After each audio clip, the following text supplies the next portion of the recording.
August 29th, Tuesday, 1893.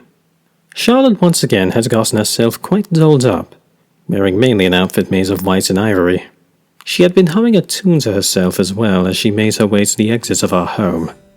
There was someone at the door, so Terrell went to answer and see who was calling upon us.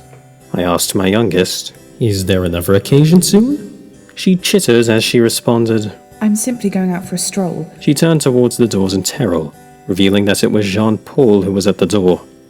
He made no attempts to enter and instead patiently waited for Charlotte outside. "Ah, so your big bruiser is taking you out. I assume something else given the way you're dressed." The way I dressed? "Pay me no mind. However, do be careful. Going out can be quite dangerous for such a ravishing beauty." Don't worry, I've got my gentleman brother to protect me. Charlotte made her way towards him and linked his arms around the man. I shan't be out terribly late. We are simply going out for a stroll. I nodded my head and gave my youngest to my dismissal. There is actually some business I need to attend to with my newest maid anyhow, and Charlotte's not being around makes the situation all the more convenient. I desire a private audience with the young rat. August 29th, Tuesday, 1893. I finally slept in the servants' quarters last night. Well, I say slept, but I hardly got a wink, if you catch my drift. Even still, Bernice and Hope nearly had to drag me out of bed in order to get my chores started for the day. I ended up doing what was asked of me and rolled out of the mattress and getting dressed. I suppose it wasn't a terrible thing to do my chores assigned to me, however, since I ended up running into Miss Charlotte this morning. She was as gorgeous as ever and dressed in a lovely gown of ivory lace and white ruffles. "Hello, Miss Charlotte," I said cheerfully upon seeing her as my involuntary smile crept onto my face. "How are you feeling today?" She tenderly smiled at me and I felt my heart skip a beat. Miss Charlotte opened her mouth and responded, Why, hello there, Lisette. I'm doing rather well. How about you? How did you sleep last night? I fidgeted on the spot as I almost embarrassingly emitted out loud, "Not as well as I sleep next to you." I seem to sleep a bit better myself when you're next to me too. How queer. Perhaps what we both needed is a bed buddy. "I am glad to be of service to you then." I was almost brash in my movements upon saying this. "Pardon, I hope you don't mind me, but it is true. I'd like it that I can help you in any way I can." I truly appreciate your desire to help. I hope I can do the same for you. "But you have already done so much for me. There is no need to say that you hope you can do the same." By the way, I hope you don't mind, but I will be out for a bit with a family member today. "Oh." I am sorry to leave you alone, though I do usually go out on Tuesdays and Thursdays for lessons anyhow. "Understood." She gave me such a grave and concerned look. I hope nothing happens while I'm gone. He tends to be quite tame in the daytime and on weekdays. "I'm sure I'll be quite all right. I'm tough as nails after all, and quite capable of taking care of myself." The graceful beauty shot me another smile, though I felt the concern burning behind it.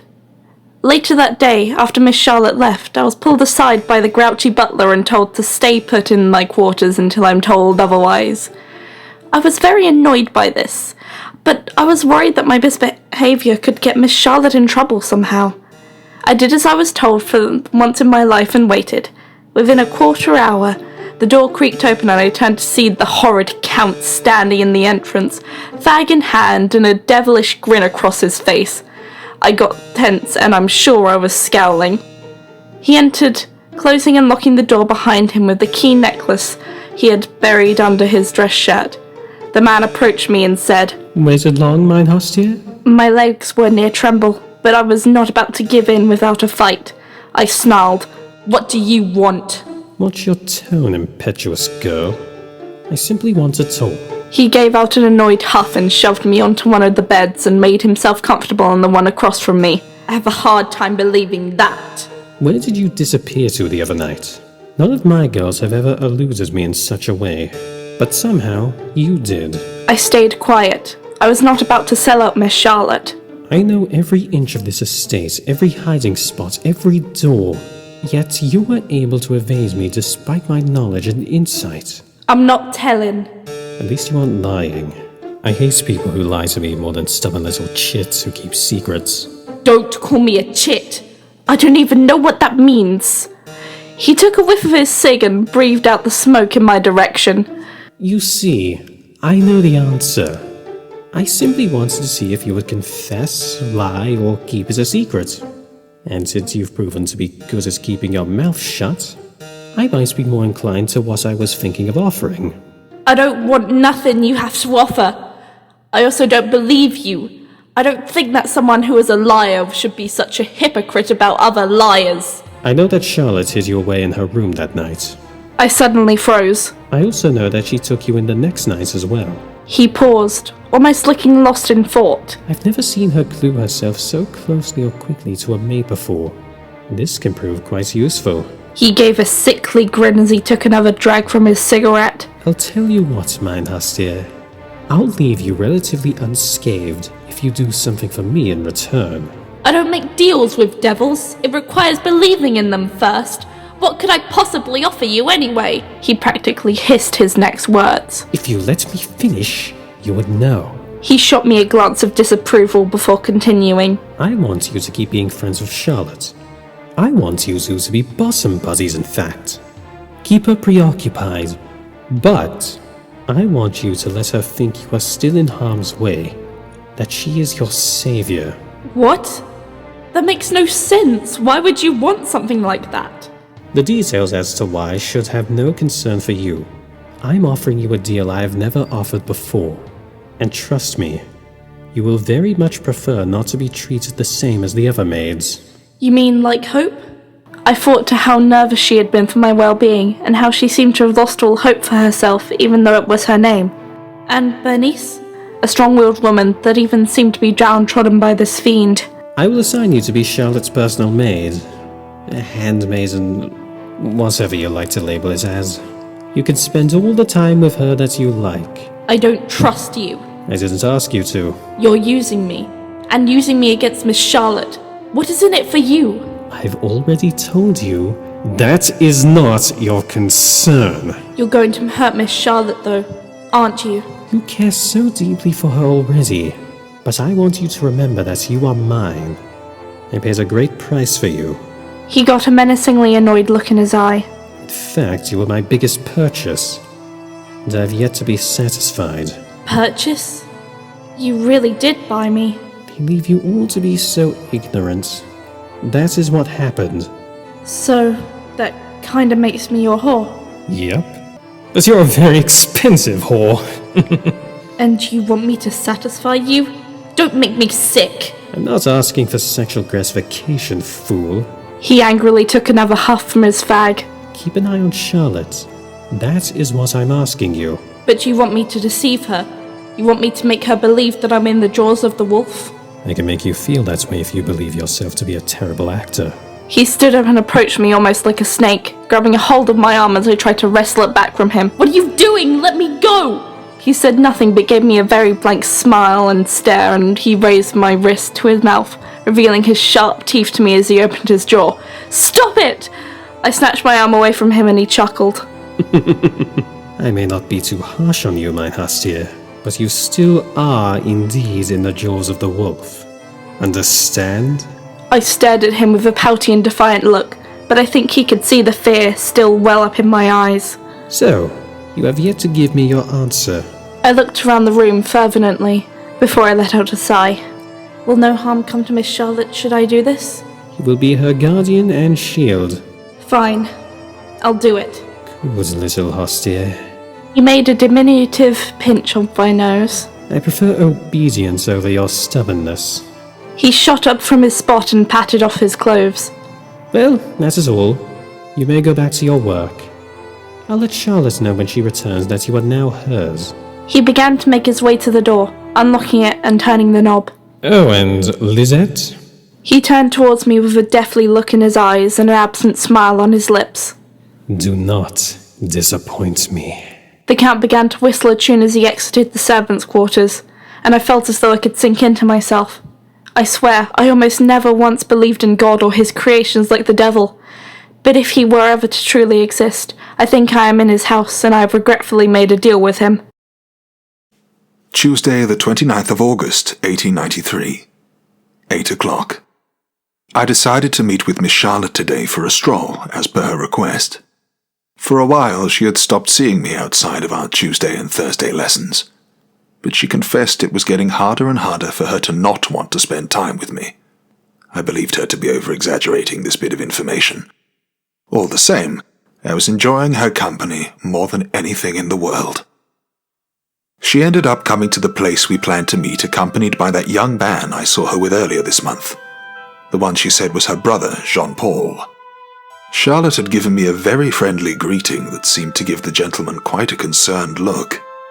He came towards us, almost cautiously, as he asked, Charlotte, who is this? I could see her get a loss for words for a moment, as she pensively stared at me and bit her lip and turned back towards the man, searching for the correct answer. I stretched out my hand towards him, in greeting. As he answered, "My name is Mordecai Blackwood. I am Miss Dunkelheit's musical tutor." He accepted my gesture and returned it with mild hesitance. Jean-Paul Dunkelheit. I am her older brother. Jean-Paul, Miss Charlotte began. you know that I am not the type of person to lie. Yes, of course. You also know me not to keep secrets, at the very least not from my family. Though there are some things I really think you ought not to let the Count know. Yes. I know you more than anyone wished for my happiness and security, that you would be someone I can trust above all others with this information. They both exchanged such serious glances as she took a mighty gulp to recompose herself. This man here, Mordecai Blackwood, for lack of better words, is my sweetheart. He is someone I feel very fondly of and intend on spending a lot of my time on and giving my attentions, even sharing with him my affections with his reciprocation. I was taken aback to the fact that she was admitting something like this. So casually, too. It made me feel that I was someone important to her. At least, important enough to share with her family. However, the young man stared at me up and down, which was to be expected given my sense of fashion. I'm not going to ask about the getup. Musicians, art type, whatever you want as a label, tend to be eccentric and expressive, so I won't ask. But are you serious, dear sister? You're not jesting me or trying to get me off your back? Would I make a jape like this? This person is important to me. He paused with hesitation before answering. No. He redirected his attention to me again. Blackwood, is it? Do you return these feelings for my little sister? Jean-Paul, that is not your place to ask or know. However, I decided that I will give the man an answer, as it felt only courteous to do, both because Charlotte put herself out there, and I would like to retaliate, and because he was the brother of someone very special to me. "I do," I started. "I feel very strongly for Miss Dunkelheit." She shot me a flustered glance, and I watched her pale cheeks become quite rosy. "I'm afraid she took the words out of my mouth, however. I feel like I would just be mimicking should I try to restate how I feel." Charlotte almost impatiently raised one of her hands to her face, placing her lips into the mounds on her palm. The other hand wound its way against mine, grabbing a hold of me. It must have been an interesting pair our hands made. My black leather glove entangled with her white lace glove. There you have it. Her mouth was still guarded by her limb. Her eyes were glistening and her expression red of both embarrassment and tenderness. Jean-Paul grabbed the hand from her face in an endearing way and said, Thank you for telling me. I may not understand why anyone would be so showy with their fashion, but I hope that he truly makes you happy. You have been seeming so much more aglow as of late. This must be the reason for that. He looked at me. Charlotte is a fine woman. I trust that you will not take her for granted at any moment. I smiled back at him as I replied, "How could I ever do that? I'm still in disbelief that she would even give me her time." The three of us had a moment of solidarity before we continued on our way to having our time spent together. We mainly kept away from crowds and the prying eyes of the public, as Miss Charlotte had promised we would. I wonder if she asked her brother along because she felt the desire to be more traditional and have a chaperone because of how she felt towards me. Either way, if he was merely a chaperone, or it was because I was worth enough for her to want to share, I was very content.